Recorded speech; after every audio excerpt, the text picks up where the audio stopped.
Continuando o capítulo anterior do livro Devassando o Invisível, são estudos sobre fenômenos e fatos transcendentes, observados pela mediunidade e sob orientação dos espíritos guias da médium, Ivone do Amaral Pereira.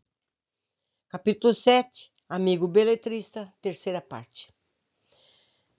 Como espírita que sou, acudimos nós, impressionada pelo tom de tristeza profunda com tais frases eram pronunciadas. Eu vos afirmo, caro irmão, o espírito de um médico, mesmo depois de abandonar o corpo carnal pela morte, poderá ainda exercer o sacerdócio da medicina por muitas formas diferentes, das quais a mais comum é a do ditado mediúnico através dos chamados médios receitistas, para o tratamento da saúde de muitos doentes que acorrem aos centros espíritas, e poderá também cultivar a ciência em geral, quer nas regiões de além-túmulo, quer na terra, entre os homens e mulheres, e a estes auxiliando discretamente em estudos e experiências da especialidade a que se dedicou. E assim, servindo ao progresso, à humanidade e a Deus, também se eleva honrosamente no próprio conceito. Essa honra, minha senhora, ainda não me foi dada a alcançar, depois da morte. Disseram-me ser necessárias tantas e tantas qualidades pessoais para que tal seja permitido, renovações, renúncias, e eu não me sinto ainda bastante forte para um novo curso de medicina, todo especial neste lado da vida. Aliás, vivo ainda na terra, mesmo como espírito, e não propriamente no além-túmulo. Prendo-me a um passado que me tortura e me encanta, que me desola, mas que também é a única recordação consoladora que me resta. E para suavizar tantas amarguras e tanta solidão, foi que procurei Vossa Excelência, a fim de escrever algo que me distraia e me ajude a esquecer. E como soube que eu existo? Como pôde me descobrir? Se eu fosse um homem, responderia com tantas vezes ouvi, outrora, em nossa gíria nacional. Força de simpatia. Mas um espírito, um médico, dirá: a afinidade dos sentimentos e ideais impelem e atraem as almas umas às outras, tal como na química, duas substâncias se atraem e unificam para a realização concludente. Compreendemos que Beletrista necessitava de tudo, e também de seu esclarecimento não seria certamente serviço para nossas possibilidades, mas resultado dos esforços dele próprio, através do tempo e da boa vontade que desejasse mobilizar a benefício do próprio progresso. Silenciamos, portanto, dispondo-nos a atendê-lo na sua presunção de escritor espiritual. A essa altura, porém, encontrávamos-nos à frente de uma residência terrena, em estilo bastante antigo, espécie de chalé normando, mais confortável e bonita, com amplo jardim em torno, sombreado de pequenas palmeiras e alvoredos frondosos, os quais imprimiam à habitação um aspecto senhorial. Tufos de folhagens, como tinhorões, begônias, samambaias, se misturavam a gerânios, cravinas, multicores, dando feitio gracioso aos canteiros que se delineavam aqui e ali, dentro do silêncio da noite, aclarados por um reflexo delicado, como de luar, o qual deitava luz bastante para tudo distinguir. A casa silenciosa e sugestiva foi-nos franqueada. Vimos Beletrista abrir a porta e fazer-nos entrar, em primeiro lugar, num gesto cavalheiresco, muito embora soubéssemos que um espírito desencarnado, ou mesmo encarnado, mas no estado de desprendimento, atravessava qualquer corpo, por mais denso que seja, sem necessidade de abrir passagem.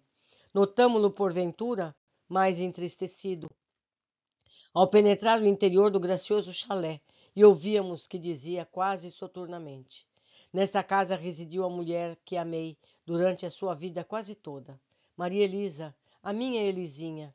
Acolá o velho piano de sua mãe, onde ela própria ensaiou os primeiros acordes da música, o seu retrato ainda conservado por parentes que a amavam e lamentavam o seu dramático destino. Um sentimento de ternura profunda envolveu-nos o coração. De certo, e mesmo sentimento que nosso acompanhante experimentava a evocação da criatura amada, e sofremos com ele a amargura da saudade que lhe despedaçava o coração. Era uma jovem, bela e sorridente, trajada e penteada segundo os modelos do início do presente século.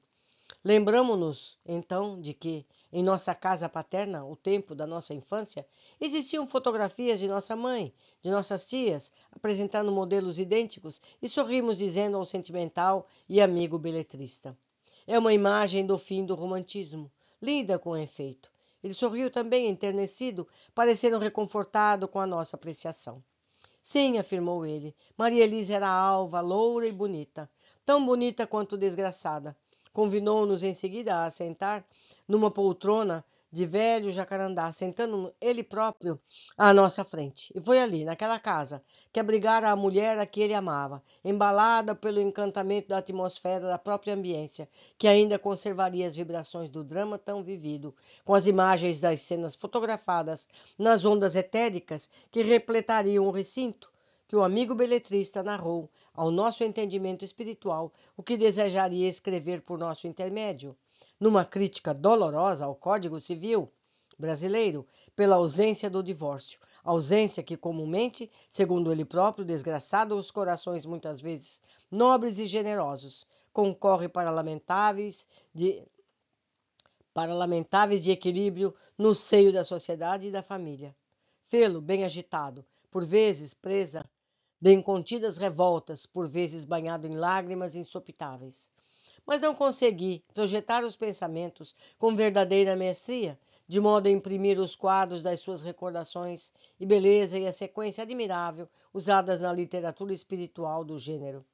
Seus coloridos eram de cor cinza, com trechos amarelados e de quando em vez rajados de vermelho, dando a impressão de jatos de sangue a contaminar as cenas que o indicaria exatamente a natureza de suas preocupações mentais, absorvidas nas lembranças do trágico desfecho de sua vida sentimental, como apreciaríamos mais adiante.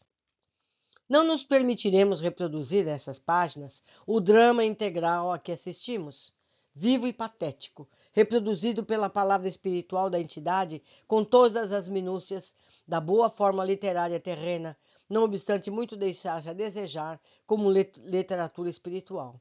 E assim, agindo, nada mais fazemos do que observar ordens dos mentores espirituais, pois a dita história, sofrendo a rejeição desses vigilantes amigos, conquanto se apresentasse dramática, profunda e comovente, não poderia ser apresentada ao público sob os auspícios da doutrina espírita.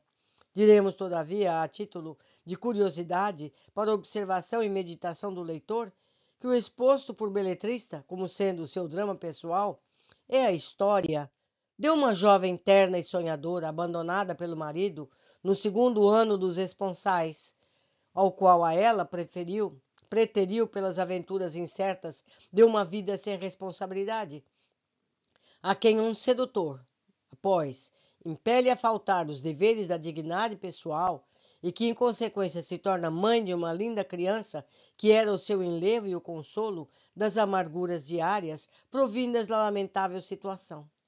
Mas esse primeiro amante, brutal e tirano, torna-lhe a vida infeliz e tormentosa, e a separação se impõe como necessidade inadiável.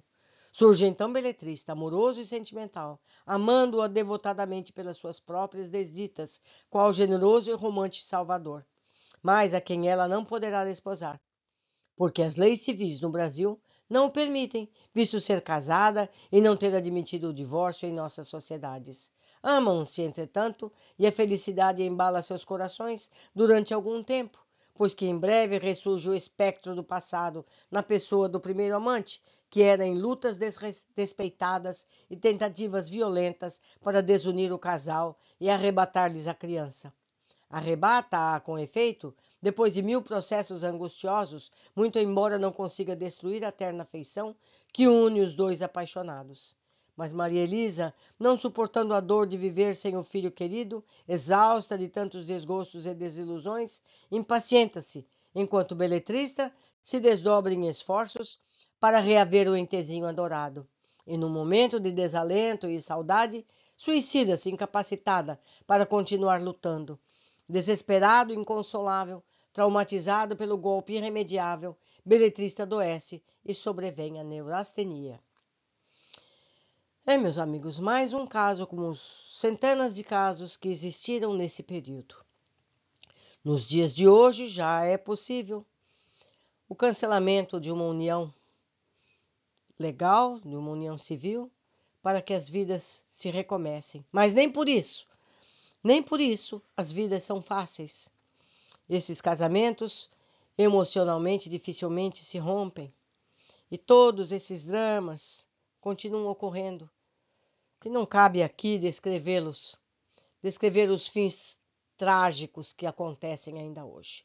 Por enquanto ficamos por aqui. Aguardo a todos na sequência do capítulo. Abraços.